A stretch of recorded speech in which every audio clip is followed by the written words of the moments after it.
다음 이슈는요. 제목으로 확인해 보겠습니다. 자, 이번 이슈 제목이 이렇습니다.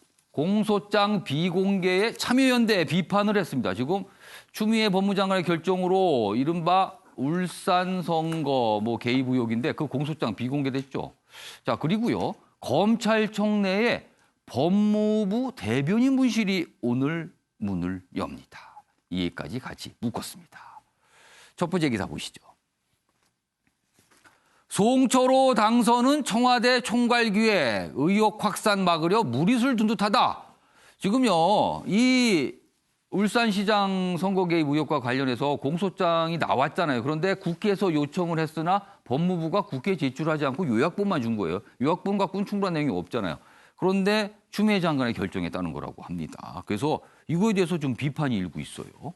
추 장관 총선 영향 차단 이후에 공소장 비공개 초강수 감행한 거 아니냐 이런 분석이 나오고 있습니다. 법무부 일부 참모 반대했지만 장관이 정치적 부당 감내하겠다 이렇게 정리가 됐답니다. 그래서 비공개 결정이 됐어요. 자, 진중권 교수 요즘에 엄청나게 지금 포화를 쏟아붓고 있죠. 참여정부 성취한 건데 이게 참여정부 때부터 시작된 이 공소장 공개거든요. 참여정부 성취 무로 돌리려고 한다. 그리고요. 시민단체 참여연대 비공개 사유 이런 걸 얘기를 하면서 굉장히 궁색하다. 그래서 비판의 목소리를 또 내기도 했습니다. 관련 기사 하나 더 있는데 보시죠. 자, 또 비판의 근거가 또 나오고 있어요. 추미애 법무장관, 박근혜 전 대통령 탄핵된 그 당시에 공개가 됐던 공소장 내용을 적극적으로 인용하면서 탄핵 사유를 얘기했거든요. 그러다 이거 이중잣대 아니냐. 그때는 공소장 내용 그렇게 잘 활용하고 얘기하더니 왜 지금 이 순간 또 이러는 거냐. 이런 비판입니다. 노정부 때, 그러니까 참여정부 때 자리 잡은 공개 관행을 깼다. 이번엔 무죄 추정 위배 이렇게 설명을 합니다. 그런데 뭡니까? 그럼 달라진 겁니까? 이렇게 묻게 되는 거예요. 그리고 여기 공소장 내용. 그럼에도 불구하고 또 언론에는요, 공소장 내용이 소개되고 있어요. 또 그렇게. 비공개해봐야 소용이 없다는 겁니다. 언론 취재를 통해 또 나온다는 겁니다. 이렇게요. 자, 그럼 여기서요, 어제 추미애 장관이 출근길에 기자들의 질문을 받고 한 얘기가 있습니다. 확인해 보겠습니다. 의원실에서 자료 제출 요구를 하고 또 그게 제출된 그 자료가 곧바로 언론에 공소장 전문이 공개되는 그런 잘못된 관행이 있어 왔습니다. 근데 이런 잘못된 관행으로 인해서 국민의 공개된 재판을 받을 권리가 침해되고 또 형사 절차에 있어서 여러 가지 기본권이 침해되는 일이 발생했던 것이죠. 그래서 법무부에서는 여러 차례 수기를 거쳐서 더 이상 이런 잘못된 관행은 반복돼서는 안 된다라고 의논을 모았습니다. 추미애 장관이, 이재진 교수님, 추미애 장관이 잘못된 관행이라 그랬어요. 이 공소장 이거 관련해서 얘기하면서. 그렇다면 이게 참여정부 때 시작이 된 건데 그럼 그때 잘못된 관행이 시작됐다는 뜻이 돼버리잖아요. 이거 어떻게 보세요, 지금? 그 추미애 법무부 장관께서 이번에 공소장을 제출하지 않게 된 것은 사실은 국민의 입장에서는 매우 부적절하다고 아마 볼 것입니다. 더군다나 왜 이 공소장을 갖다가 이번에 제출하지 않았느냐와 관련해서 오히려 많은 사람들에게 그 의혹이 확산되는 동기를 제어할 것이기 때문에 정치적 파장도 더 클 것이다라고 저는 생각을 합니다. 이재진 교수님께서는 괜히 긁어부스럼이다 이렇게 보시나요? 그렇습니다. 이게 법적으로도 또 문제가 있다고 하지 않습니까? 법적으로는 형사사건 우리 이제 이번에 법무부에서 법무부 훈령에 형사사건 공개 금지에 대한 그 규정에 의해서 이번에 제시하지 않았다. 그래서 71쪽 분량을 3쪽으로 요약해서 제출하겠다라고 했지만 사실 상위법으로 되어 있는 국회에서의 증언 및 감정 법률에 따르면 그 세 4조에 명확하게 명시가 되어 있죠. 그 국회의원이 국가기관에 자료를 요청할 경우에는 국가의 외교라든지 그러니까 기밀사항이 아닌 경우. 그렇죠. 그럼 남북 관계와 관련돼서 기밀사항이 누출이 돼서 국가 안위에 심대한 영향을 미칠 때는 제출하지 않아도 되지만 그러지 않을 경우에는 제출하도록 되어 있죠. 결국 규정보다 위의 상위 법률인 법령에 명시가 되어 있다는 것을 또 위반한 것이었고요. 거기에다가 적용했던 그 형사사건 공개 금지와 관련된 것조차도 이게 피의 사실 공표와 연결이 되는 거죠. 그러니까 기소가 되기 전에 수사 중인 사건에서 피의 사실 공표가 돼서 피의자의 인권이 유린되는 거 그런 부분들을 방지하기 위해서 만든 것이지 실제로 이게 기소가 돼서 공소장이 이제 제출을 했던 것이었는데 이것은 또 아까 말씀하셨던 것처럼 2005년도 5월에 노무현 정부 시절 즉 참여정부 시절이었죠. 그때 당시에 사법개혁 그리고 국민의 알 권리를 충족한다는 차원에서 이 제도가 시행이 됐고 그 이후로부터 15년이라고 하는 시간 동안 아주 유일하게 계속돼서 연속적으로 이 제도가 시행이 됐던 것이죠.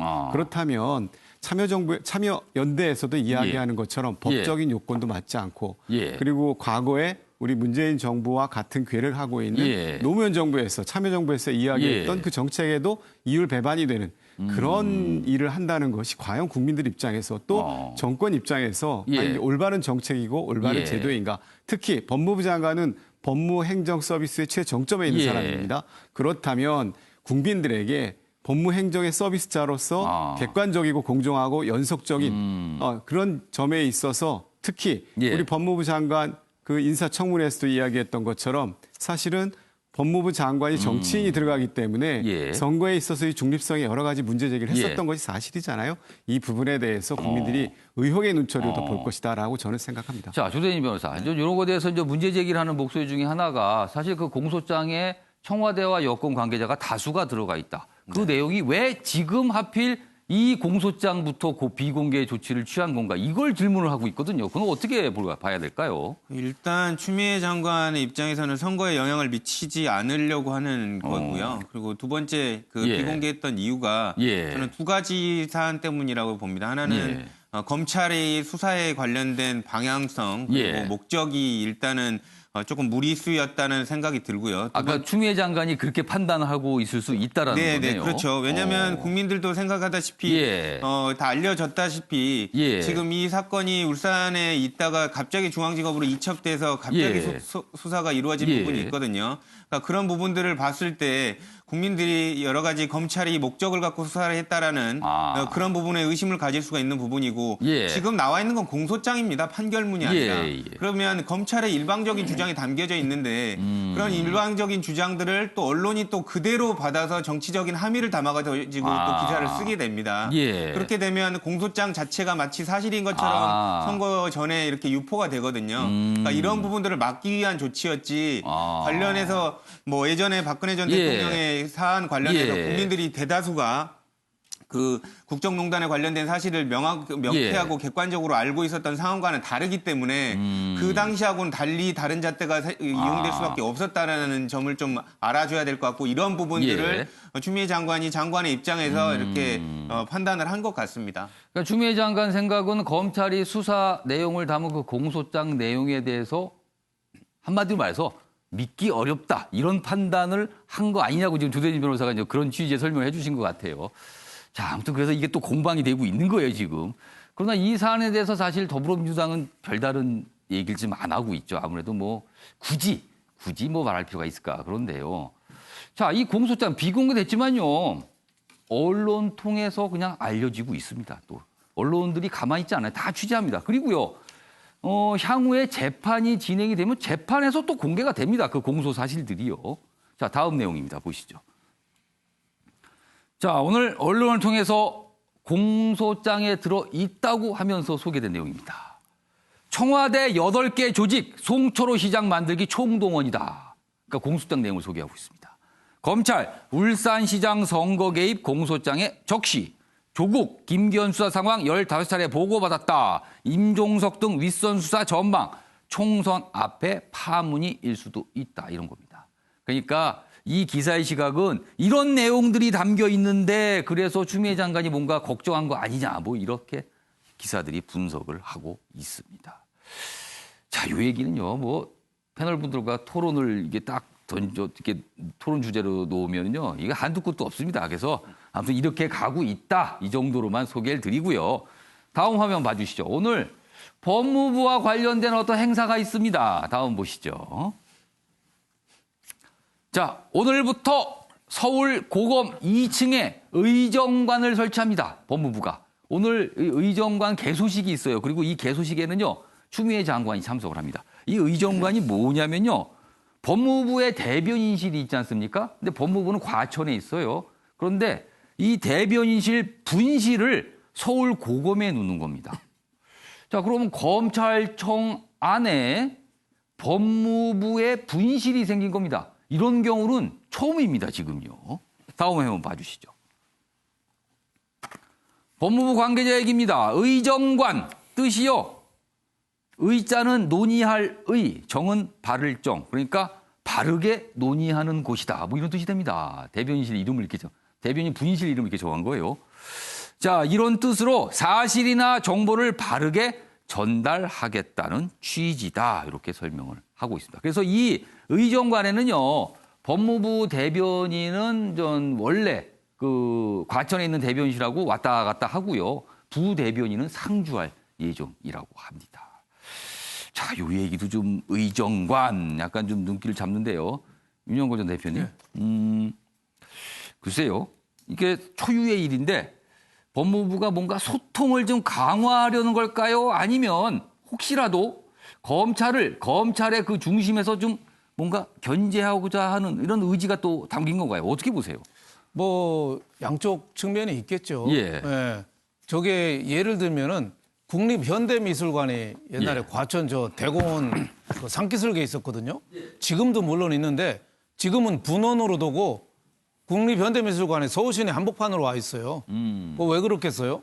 국가에서 운영하는 현대미술관 제일 큰 데가 과천에 너무 머니까 사람이 잘 안 온다고 해서 예. 서울에도 또 둔 거거든요. 예. 그거랑 똑같은 거죠. 법무부 기자실이 과천에 있으니까 주요 기자들은 검찰 기자들이 많이 사실은 법무 기사를 검찰 쓰거든요. 쪽 기자, 소위 말해서 법조를 담당 기자들은 사실 검찰 거기가 기자실에 핵심이고 많이 있죠. 기사거리가 많이 나오니까 예. 주로 검찰 쪽에서 기사가 많이 쓰니까 이 법무부 부대변인이 어떻게 보면은 저 고검 서울 고검으로 파견 나가서 그러니까 우리 이른바 입장도 법무부 얘기하겠다. 쪽에서 기자들 만나기 어렵다 이런 그렇죠. 거네요. 그 뭐 예. 안 보면은 기사라는 게 예. 자주 만나고 얘기 들으면 아무래도 그 붓끝이 예. 조금 이해하는 쪽으로 가거든요. 저도 설명도 뭐 많이 듣다 기자해봤지만. 보면 또 이해하게 그렇죠. 되고. 또 멀리서 전화 통화하고 예. 뭐 온라인으로 하면 좀 소극적으로 이렇게 되는 측면이 있어서 이해는 할 만하긴 한데 예. 의정관이라는 이름부터 너무 어마어마하잖아요. 예. 어디 뭐 국회의사당에 있는 것 같아요. 의정관이. 국회의사당은 정론관이죠. 예. 뭐 올바름을 논한다고 예. 그러는데 그리고 또 추미애 장관이 예. 여태까지 검찰에 대해서 정말 검찰 중립을 지켜줬느냐 이 면을 우리가 봐야 된다 이거죠. 예. 한참 그 유재수 수사라든지 예. 울산시장 수사라든지 조국 수사라든지 한참 수사하는 예. 검찰 담당관을 그냥 중간에 좌천 인사하고 지금 어제도 기소장도 그 울산시장 그 예. 기소장도 제대로 공개를 안 하잖아요. 그래서 지금 검찰에 대해서 공공연하게 저렇게 예. 압력을 넣고 있는 추미애 장관이 만든 의정관 예. 얼마나 공정하게 할 수 있을지 자칫 저는 검찰 중립, 검찰의 독립성에 예. 대해서 자꾸 좀 이 압력을 가하는 그런 부작용이 나올 수도 저는 있다고 보는데 예. 우리나라 언론이요 그렇게 호락호락 하지 않습니다. 예. 언론은 뭐 공무원끼리는 어떻게 할지 몰라도 예. 언론 마음대로 안 됩니다. 그러니까 비공개된 거 다 보도하잖아요. 지금 다 이렇게 보도하니까 찾아갖고. 예. 그냥 저는 그냥 쇼라고 생각합니다. 네. 자, 박주민 변호사. 네. 자, 이 의정관 평소 같았으면 별다른 주목을 못 받을 거예요. 뭐 그렇죠. 법무부가 뭐 설치를 했구나 이런데 지금까지 법무부와 검찰, 뭐 정확하게는요, 추미애 장관과 윤석열 검찰총장의 그 날선 대립이 계속 왔기 때문에 그래서 주목을 받는 거예요. 그래서 그렇죠. 검찰의 한 복판에 법무부의 분실이 생기다. 이렇게 지금 다루고 있거든요. 어떻게 보세요? 사실상은 뭐 지금 이제 예. 윤석열 대표도 말씀을 하셨지만 뭐 그런 부분이 없잖아 있긴 하겠죠. 그렇지만 예. 지금 실제로 검찰이 약하지가 않아요. 엄청 세고 언론이 검찰이 주도를 하고 있는 양상이거든요. 예. 검찰발 기사가 뭐 다 나온다고 예. 봐야 되고 법무부 얘기는 이게 멀어서 그러는지 어떤지 많이 안 나와요. 그래서 과천에 있는 거하고 서초동에 예. 있는 거 차이를 아마 추미애 장관은 느낄 것 같고요. 좀 더 가까이 가서 설명 좀 열심히 하겠다. 저는 그렇게 생각합니다. 예. 앞으로 더 중요한 게 뭐냐면 예. 공수처 통과됐잖아요. 예. 검경수사권 법안 통과가 됐어요. 이거 관련해서도 또 많은 얘기들이 나올 거예요. 그렇겠죠. 과천 얘기 다르고 예. 서초동 얘기 다르다면 예. 또 언론은 서초동 얘기에 많은 분들이 가서 기자실도 거기 다 있기 때문에 아마 전달 부분에서 많이 추미애 장관이 좀 어려움을 느꼈지 않았을까. 뭐 그런 의미에서 분실을 둔 걸로 보이고요. 예. 아마 부대변인 같은 경우는 아마 상주한다고 상주한다고 지금 나오고 있습니다. 대변인을 왔다 갔다 하는데 예. 실제 대변인이 입이 되려고 하려면 예. 잘 알리는 곳에 가야 되거든요. 과천에 아무도 안 오는데 그거 가서 뭐 얘기하면 뭐 합니까? 서초동에 오히려 많이 하고 검찰의 지휘 감독권은 법무부에 있는 겁니다. 예. 그래서 그 필요성에 의해서 한 게 아닌가 생각이 듭니다. 그러니까 지금 법조 출입하는 기자들이요. 서울중앙지검 기자실 갔다 대검 기자실 갔다 또 서울고검에 있는 법무부 대변인실 분실 갔다가 갈 곳이 많아졌네요. 바쁘네요, 지금요. 아무튼 상황은 이렇게 돼서 오늘 개소식이 있습니다. 추미애 장관이 오늘 11시에 개소식이 있는데 추 장관이 직접 참석할 예정으로 알려져 있습니다. 자, 이 정도로 마무리하고요.